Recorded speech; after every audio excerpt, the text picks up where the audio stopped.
Suffering from lust. Watch this.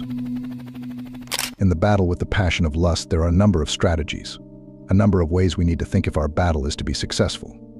We need to reflect on ourselves and what it is we're really feeling, what we're allowing to grow within us, and what it is we're doing.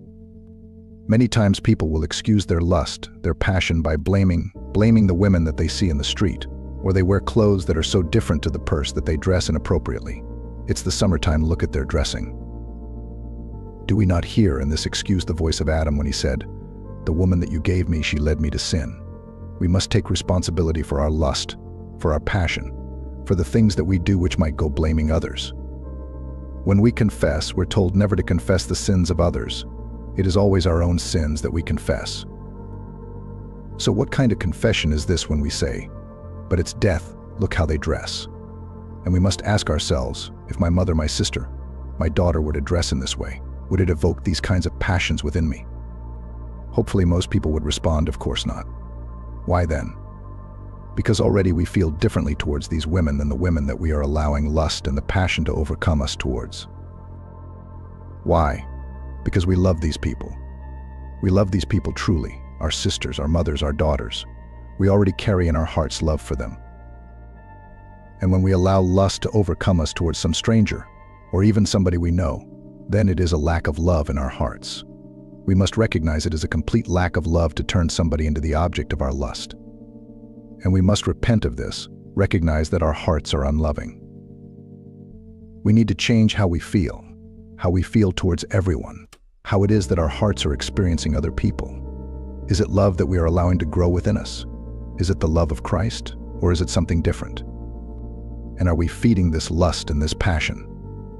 Nowadays, of course, many young men feel they are trapped. Like pornography, it's so available. And pornography, of course, as a number of recent fathers have said, is the iconography of the devil. It is the iconography of the devil. It is evil. And it fuels evil within us. It fuels the passions. It fuels lust. It reduces all women in our mind and our heart to something that gratifies at our feelings. It reduces women in this way. Human beings made in the image of God are then reduced to something that will satisfy our desires. Again, this is evil. Saint Isaac the Syrian says to us, "Whoever does not voluntarily withdraw himself from the sources of temptation will involuntarily become a slave of sin, will be captured and taken away by sin," he says.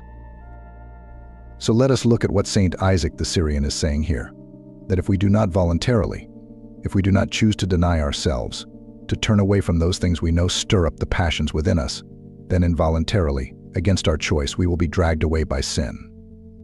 We will become slaves of sin. We will be captured. We will become servants of evil. We will find ourselves incapable of resisting sin, because we will become the slave of sin. So we must first, as with all temptations which must be cut off at the rig before they begin to grow, we must choose to deny ourselves, to reject those things that fuel temptation.